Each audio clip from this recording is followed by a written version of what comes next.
우리 함께 인사할까요? 잘 나오셨습니다. 성도님 얼굴만 봐도 감사가 넘칩니다. 사랑하고 축복합니다. 네, 감사합니다.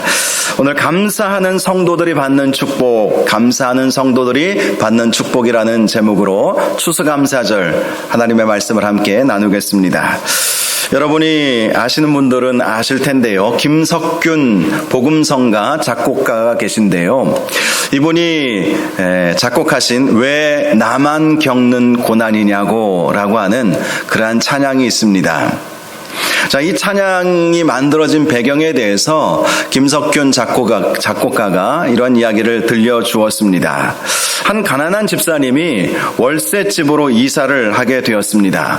이 집사님에게는 초등학교에 다니는 두 아들이 있었는데요. 어찌나 장난이 심하든지 신발을 사주면 한 달을 못 신었다고 해요. 그러니 옷은 또 오죽했겠습니까? 날마다 시커멓게 옷을 더럽혀서 집으로 왔던 것이죠. 그래서 이사한 다음날 큰맘 먹고 중고 세탁기를 들여다가 집으로 가져오게 되었습니다. 세탁기를 가지고 대문으로 들어서는데 주인집 아주머니를 만나게 되었습니다. 아주머니가 묻습니다. 웬 세탁기입니까? 그러자 네, 중고 세탁기 하나 샀습니다. 애들이 워낙 번잡스러워서 당할 수가 있어야죠. 글쎄 얼마나 뛰어다니는지 신발이 한 달도 못 가요. 그렇게 이야기를 했습니다. 그런데 그 순간 그 주인집 아주머니의 눈에서 눈물이 글썽글썽거리더니 갑자기 울면서 집 안으로 뛰어 들어가는 것이었습니다. 이 집사님이 생각하기를 내가 뭘 잘못했나? 무슨 실수를 했나? 이렇게 생각을 하면서 당황을 했던 것입니다. 그때 집안에서 남편이 나오게 된 거예요. 그러면서 이 당황해하는 이 집사님을 향해서 미안합니다. 애기 엄마는 잘못이 없어요. 우리에게는 6살 난 아들이 있는데 아직도 못 걷습니다. 이 아이에게 신발을 신겨 걷게 해보는 것이 우리의 소원이었어요. 그래서 제 집사람이 그것이 제 마음이 힘들어서 눈물이 났던 거예요. 애기 엄마는 전혀 잘못이 없어요. 그렇게 이야기를 해주었다는 거예요. 그 말을 들은 이 집사님이 더 미안해졌습니다. 그리고 몇 번이나 죄송합니다 제가 몰랐습니다 하고 방으로 들어가서 무릎을 꿇고 하나님께 기도했습니다. 하나님 죄송합니다. 아이들의 신발이 빨리 닳는 것 때문에 하나님께 불평해서 죄송합니다. 용서해 주십시오. 주인집 아들도 빨리 걷게 해주시고 저도 날마다 불평하지 않고 감사하게 하여 주옵소서. 이렇게 기도를 했다고 합니다. 이 스토리가 배경이 되어서 왜 나만 겪는 고난이냐고 불평하지 마세요. 이런 찬양의 가사가 나오게 되었다는 것입니다. 신구약 성경에 보니까요, 감사라고 하는 단어가 한 200개 가까이가 나오고 있습니다. 감사라고 하는 그 비슷한 의미 말고 감사라고 하는 이 단어가 200번 가까이 나오게 된다고 합니다. 이것은 그만큼 우리 신앙생활에 있어서 감사가 차지하는 이 부분이 아주 중요하기 때문인 것이죠. 감사할 줄 알아야 한다는 것입니다. 하나님께 감사해야 한다는 것이죠. 호흡이 있음을 감사해야 한다는 것입니다. 우리가 함께 하나님 앞에 예배 드릴 수 있음을 감사해야 한다는 것이죠. 남아공에서 흑인 인권 운동을 하다가 감옥에 붙잡혔던 넬슨 만델라라고 하는 아주 유명한 분이 계시죠. 이분이 이런 말을 했습니다. 나는 감옥에서도 물을 마시며 감사했고 음식을 먹으면서도 감사했고 노동을 하면서도 감사했다. 그랬더니 세상의 모든 즐거움이 나를 감쌌다. 굉장히 시적인 표현입니다. 하나님 앞에 모든 것을 감사했더니 세상의 모든 즐거움이 나를 감싸 주었음을 느끼게 되었던 것이죠. 감사가 그를 버티게 한 것입니다. 악조건의 상황 속에서 언제 죽을지 모르는 상황 속에서도 감사를 놓치지 않았더니 세상의 모든 즐거움이 그를 감싸 주었고 결국 그는 감옥에서 나와 사람들의 추대를 받아 남아공 대통령까지 되지 않았습니까? 오늘은 추수감사절을 맞이하여서 지난주에 이어서 감사에 대한 말씀을 함께 계속해서 나누기를 원합니다. 특별히 오늘 말씀은요, 제목과 같이 감사하는 성도들이 어떤 복을 받게 되는 것인가 라는 것이죠. 자, 첫 번째는 오늘 본문 15절을 보니까 예수 그리스도께서 우리의 평강이 되어주시는 은혜가 임하게 된다는 것입니다. 예수 그리스도의 평강. 15절 말씀을 보니까 그리스도의 평강이 너희 마음을 주장하게 하라. 너희는 평강을 위하여 한 몸으로 부르심을 받았나니 너희는 또한 감사하는 자가 되라. 이렇게 말씀하고 있습니다. 너희는 또한 감사하는 자가 되라. 이것은 명령이죠. 하나님께서 우리에게 감사하는 자가 되라고 명령하신 것입니다. 그런데 우리 하나님은 그렇게 일방적으로 명령만 하신 분이 아니시라 감사할 수 있도록 베풀어 주시는 은혜가 있음을 말씀해 주고 있습니다. 그것이 바로 그리스도의 평강이라는 것입니다. 그리스도의 평강. 그리스도의 평강이 너희 마음을 주장하게 하라. 우리에게 그리스도의 평강이 임하기만 한다면 불평, 걱정, 근심, 좌절, 절망 이런 모든 부정적인 감정이 다 사라지게 되는 거예요. 그리스도의 평강이 우리 가운데 임하기만 하면 우리가 이 세상을 살아가면서 염려하고 근심하는 모든 것들이 다 몰아나가 버리게 된다는 것입니다. 그래서 그리스도의 평강이 너희 마음을 주장하게 하라 이렇게 말씀하고 있습니다. 그리스도의 평강이 무엇을 말하는 것입니까? 그리스도께서 우리에게 주신 평강을 말하는 것입니다. 에베소서 2장 14절 말씀, 그는 우리의 화평이신지라 둘로 하나를 만드사 원수된 것 곧 중간에 막힌 담을 자기 육체로 허시고 라고 말씀하고 있습니다. 그리스도의 평강이 무엇입니까? 예수 그리스도께서 십자가에 달려 죽으심으로 하나님과 우리를 화목해 주신 평강이 바로 그리스도의 평강입니다. 하나님과 우리는 죄로 인해서 원수가 되어버렸습니다. 여러분, 하나님과 멀어짐으로 인해서 우리에게 오게 된 저주가 있지 않습니까? 절망, 근심, 걱정, 두려움, 하나님과 멀어짐으로부터 생겨난 감정들인 거예요. 그런데 예수님께서 십자가 지심으로 말미암아 그리스도께서 하나님과 우리 사이를 화목되게 하여 주셨다. 그는 우리의 화평이신지라 이렇게 말씀하고 있는 것입니다. 그래서 그리스도의 평강이 어떤 것인지 알고 예수 그리스도의 평강이 우리 가운데 오게 해야 하는 것이죠. 그러면 하나님과 우리 사이에 막힌 담이 허물어져 버리는 것입니다. 어떤 글을 보니까 세상에는 세 종류의 사람이 있다고 합니다. 첫 번째, 기쁜 일이 있어도 감사할 줄 모르는 사람이 있다고 합니다. 두 번째는요, 기쁜 일이 있을 때만 감사하는 사람이라고 합니다. 그런데 세 번째 사람이 있어요. 역경 중에서도 여전히 감사할 줄 아는 사람이 있다는 것입니다. 우리가 주목해야 할 것은 역경 중에서도 여전히 감사하는 삶이라고 할 수가 있습니다. 기쁜 일이 있어도 감사하지 못하는 사람들은 가망이 없죠. 자, 기쁜 일이 있을 때만 감사하는 사람은 당연히 기쁘면 감사할 수 있겠죠. 그런데 중요한 것은 역경 중에서도 감사할 수 있는가 하는 것이죠. 그런 사람들을 성경에서는 세상이 감당하지 못하는 사람이다 이렇게 말씀하고 있어요. 히브리서 11장 38절, 이런 사람은 세상이 감당하지 못하느니라. 아무리 삶에 고난이 오고 근심과 걱정이 온다 할지라도 그런 역경 중에서도 감사를 놓치지 않는 사람은 세상이 감당하지 못하는 사람이 된다는 거예요. 세상이 감당하지 못한다는 것은 어떤 의미입니까? 세상 사람들에게 존경받고 인정받으며 세상 사람들이 함부로 대할 수 없는 존귀한 사람이 된다는 것 아니겠습니까?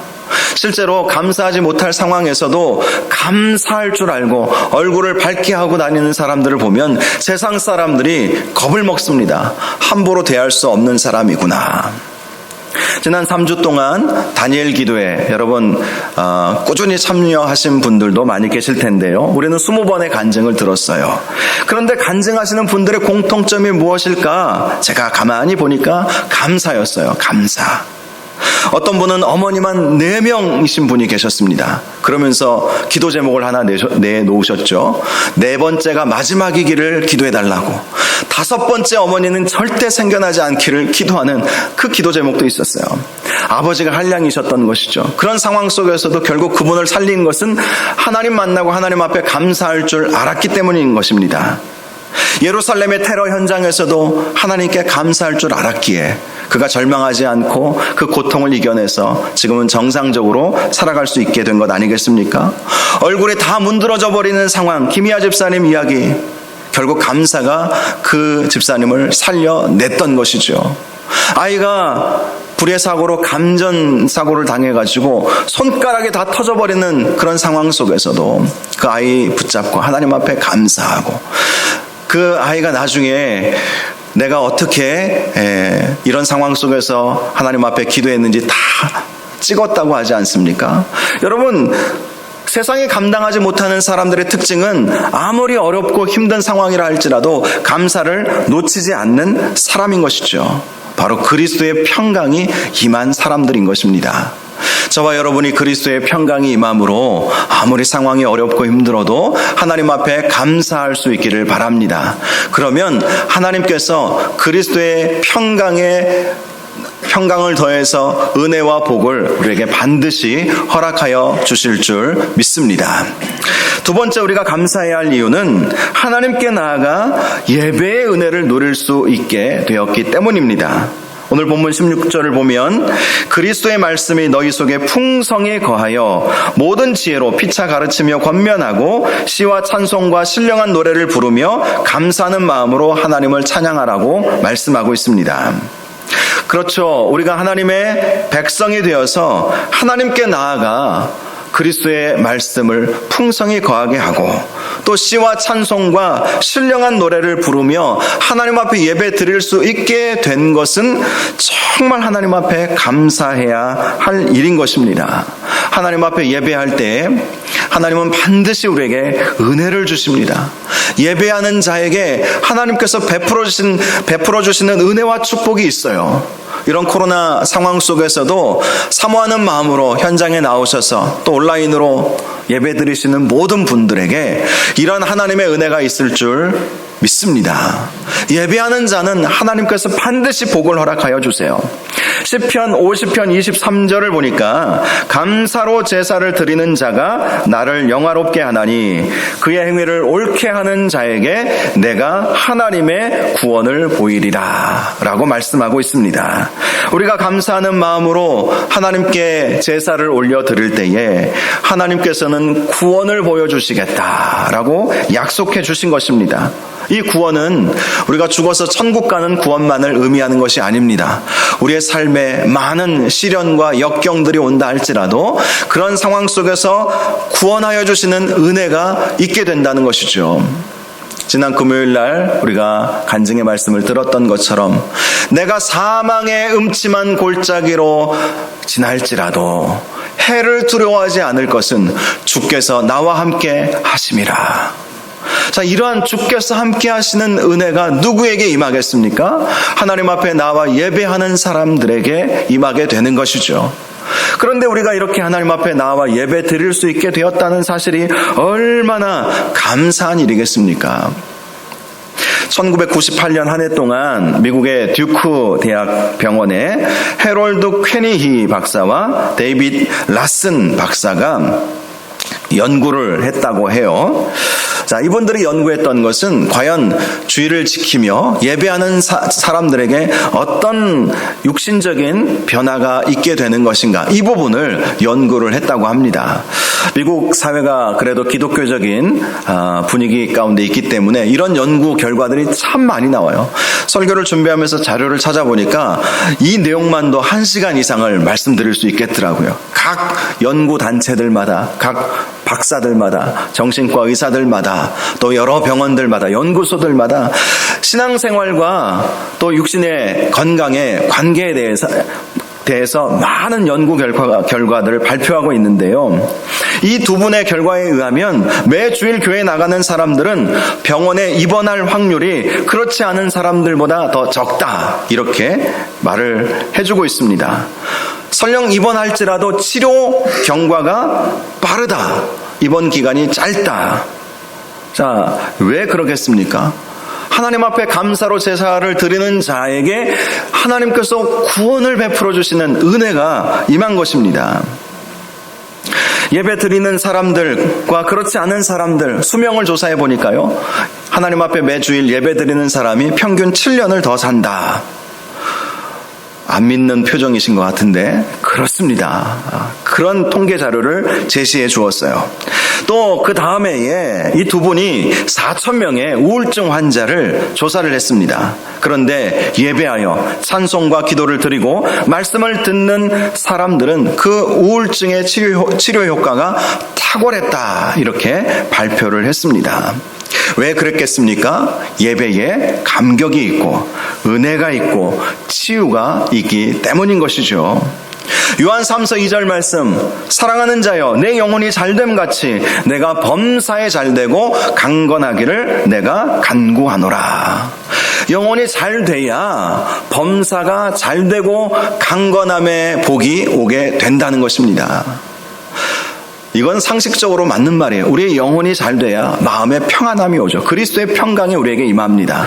그러면 인간관계도 좋아져요. 모든 일들은 사실 인간관계가 굉장히 중요하지 않습니까? 그런데 마음이 여유롭고 평강이 오니까 관계도 좋아지고 그 사람들에게 하나님께서 지혜도 부어주셔서 사업을 해도 정말 지혜롭게 잘할 수 있고 직장 생활을 해도 지혜롭게 상황을 대처해 나갈 수 있는 그 지혜가 하늘로부터 오게 되는 것이죠.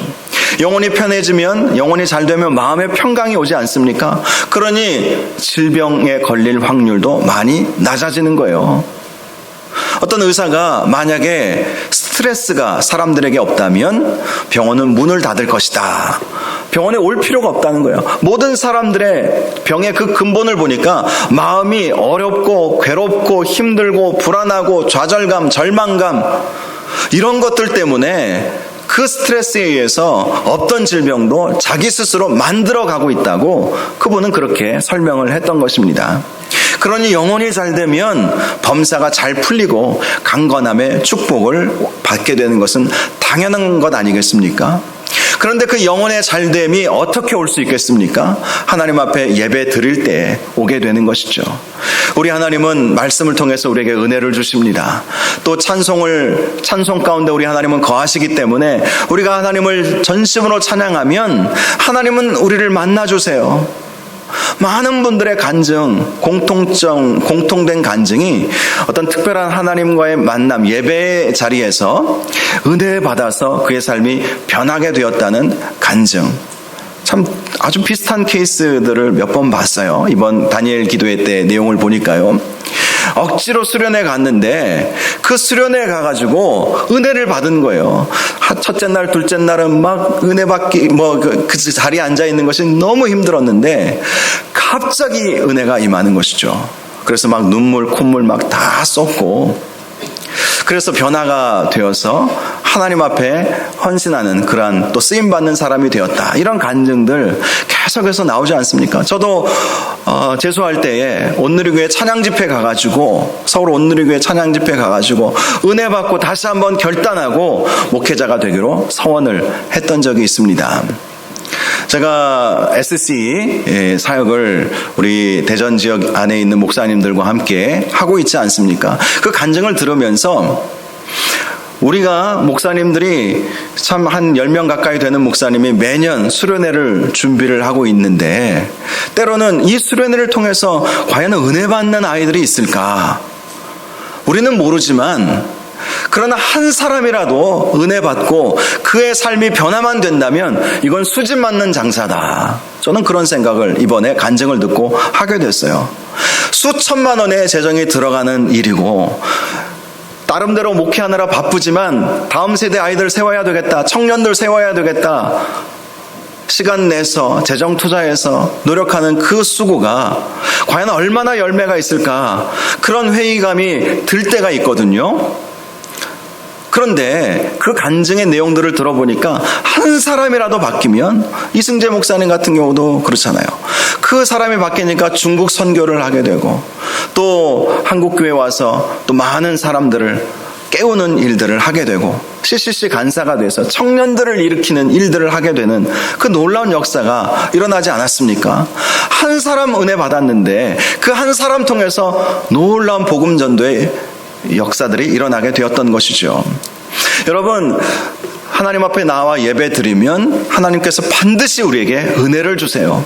그 은혜가 우리를 살리는 것입니다. 그래서 오늘 사도 바울이 하나님 앞에 시와 찬미와 신령한 노래로 감사하는 마음으로 하나님을 찬양하라, 찬양하라, 그렇게 말씀을 한 것입니다. 사실 우리가 드리는 이 예배는요, 조금 전에 우리 장로님께서 기도하셨듯이 북한 성도들 마음껏 예배 드리고 싶어도 예배 드릴 수 없는 그런 예배 아니겠습니까? 마음껏 기도하고 찬양하고 마음껏 말씀 듣고 모여서 성경 공부하고 싶은 그들의 마음, 저는 북한에 있는 우리 지하교회 성도들로부터 많은 간증들을 듣고 있어요. 그래서 이 북한 선교하는 일을 놓칠 수가 없는 것이죠. 하나님께서 저에게 주신 사명과 비전이라는 그 마음 때문에 여러 가지 사역들이 있을 수 있겠지만 하나님이 주신 사명이고 비전이고 목표이기 때문에 우리 교회가 교회 사역만이 아니라 지역과 북한과 열방을 향해서 나아가야 되지 않겠습니까? 자, 북한의 지하교회 성도들이 지금도 있어요. 그루터기 성도들도 있고요. 그루터기 성도들은 해방 이전부터 예수 믿었던 분들, 몰래 숨어서 예수 믿고 있는 그런 분들도 계시고요. 그 이후에 이제 북한에 고난의 행군 시절이 있지 않았습니까? 300만 명 가까이 되는 사람들이 굶어 죽은 사건 잘 아실 거예요. 그때 많은 사람들이 탈북을 하죠. 그래서 중국에서 숨어 살게 되었습니다. 그 소식을 듣고 우리 한국에서 많은 선교사님들이 중국 이 국경, 북한과의 국경 지역에 가서 탈북자들 사역을 했어요.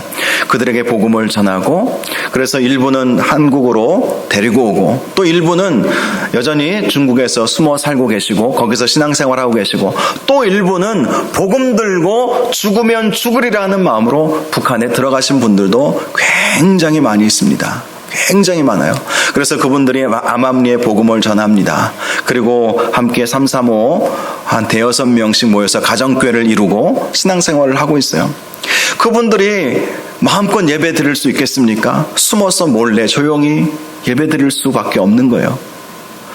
우리가 그분들을 위해서도 기도해야 되지만 한편으로는 예배의 사유가 있다라는 사실 앞에서도 우리는 하나님 앞에 감사할 줄 알아야 할 것입니다. 하나님 앞에 이렇게 담대히 나와 예배 드릴 수 있다는 것 자체가 얼마나 감사한 일입니까? 그런데 그렇게 예배 드리는 사람들에게 하나님께서 베풀어 주신 구원의 은혜가 있다고 하니 이 또한 감사해야 할 일 아니겠습니까? 그래서요, 여러분, 주일날 주님 앞에 나오실 때 늘 감사하는 마음으로 나오시기를 주님의 이름으로 축원합니다. 마지막 세 번째, 우리가 감사해야 할 이유는 하나님께서 우리의 아버지가 되어주시기 때문입니다. 17절을 보면 또 무엇을 하든지 말에나 일에나 다 주 예수의 이름으로 하고 그를 힘입어 하나님 아버지께 감사하라 라고 말씀하고 있습니다. 요한복음 1장 12절, 영접하는 자 곧 그 이름을 믿는 자들에게는 하나님의 자녀가 되는 권세를 주셨으니 라고 말씀하고 있죠. 우리가 예수 그리스도의 이름으로 어떤 말이든지 어떤 일이든지 할 수 있게 된 것은 하나님께서 우리를 자녀 삼아 주셨기 때문에 가능해진 것이죠. 그러니 하나님께서 우리 아버지가 되어주신 것에 대해서 감사해야 하는 것입니다. 하나님을 아버지라고 부를 수 있게 되었다는 것, 이건 정말 감사할 일이에요. 지난 목요일에 다니엘 강사로 와서 간증해 주었던 권오희 목사님, 이름이 권오희인데 발음하기가 오이, 그래서 맨날 주변 사람들이 오이 목사님 그런다고 하잖아요. 그분 간증 들어보니까 이분이 조금 전에 제가 말씀드렸던 어머니만 현재 4번째, 5번째는 이제는 안 생기게 해달라고 공개적으로 기도 부탁하셨던 이 목사님 이야기입니다. 그만큼 한량이신 아버지 밑에서 살았던 것이죠. 그런데 이 목사님이 하나님의 은혜로 좋은 짝꿍 만나서 결혼을 하고 아이를 낳게 된 거예요. 그런데 자신은 아버지에게 사랑을 받지 못해서 혹시 이 아들에게 그걸 대물림할까 봐 걱정이 된 거예요.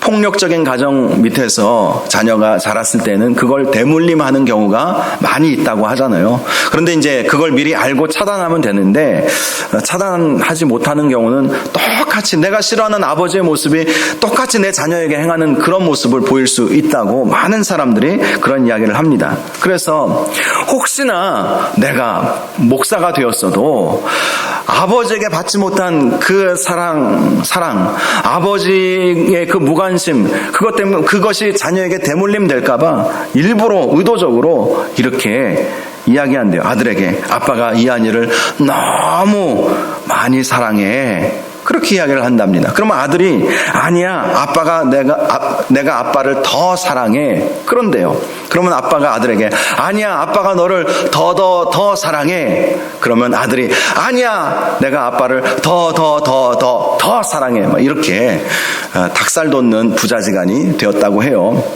그런데 어느 날 갑자기 이 목사님이 아들에게 물어보았다고요. 5살짜리 아이인데요. 이하나, 너는 왜 아빠를 사랑하는데? 이렇게 물어보니까 아이가 대답한 말이 이 아빠를 울린 거예요. 아빠가 내 아빠라서 사랑해. 그렇게 이야기해 줬다는 거예요. 자기는 자기 아버지가 아빠이기 때문에 사랑하는 마음이 아니라 미워하는 마음이 가득한데 자기 아들은 자기를 보면서 아빠라서 사랑한다고, 그런 말에 굉장히 감동을 받고 눈물을 흘렸다고 하지 않습니까? 여러분, 우리가 왜 하나님께 감사해야 되겠습니까? 사랑 많으시고 전능하신 하나님께서 우리의 아빠이시기 때문입니다. 하나님이 우리 아빠이시니까 감사할 수밖에 없는 거예요. 사랑이 많으셔서 우리가 죄인이라도 우리를 품어주시고 예수 그리스도를 십자가에 달려 죽게 하실 만큼 우리를 그렇게 사랑하신 분이 우리 아빠 하나님 아니십니까? 육신의 아버지에게는 사랑을 받지 못하셨을지라도 우리 영혼의 아버지가 계세요. 우리 창조주 아버지가 계세요. 그 아버지께서 우리를 너무나도 사랑하신다는 것. 그런데 그 아버지는 사랑만 많으신 것이 아니라 전능하신 분이시기까지 하십니다. 사랑만 많으면 우리가 힘들고 어려운 일을 당할 때 함께 안타까워하고 눈물밖에 더 흘려줄 것이 무엇이 있겠습니까? 그런데 우리 하나님은 전능하시기에 우리의 눈물을 닦아주실 뿐만 아니라 그 우리의 문제를 바꾸어 버리시는 분이 우리 하나님 아빠이신 것입니다. 하나님이 우리 아빠이시기 때문에 우리는 감사할 수밖에 없는 것이죠. 저와 여러분이 하나님은 우리의 아빠시다, 이 생각으로 날마다 하나님 앞에 감사할 수 있기를 바랍니다. 영국의 신학자 매튜 헨리가 이런 말씀을 했습니다. 감사는 더하기와 같아서 모든 것에 감사하면 거기에 하나님의 축복이 더해진다. 어떤 일이든지 어디서든지 감사하면 더하기의 축복이 주어진다. 그러나 반대로 원망과 불평은 빼기와 같아서 있는 것까지 빼앗기고 없어진다. 이런 말을 했습니다. 감사는 더하기입니다. 하나님의 은혜가 더하여지는 것이고 또 플러스 축복, 더하기의 축복이 우리에게 오게 된다는 것을 꼭 기억하시고, 오늘 추수감사절이라 감사의 주제를 가지고 말씀을 전했지만 날마다 매주일 매순간 매일마다 하나님을 감사하는 삶을 사셔서 우리의 삶에 하나님의 은혜와 복이 더하여지는 은혜가 있기를 주님의 이름으로 축원합니다. 이 시간 우리 함께 감사절마다 부르는 찬양인데요, 날 구원하신 주 감사, 우리 찬양 같이 부르도록 하겠습니다. 날 구원하신 주 감사, 모든 것 주심 감사.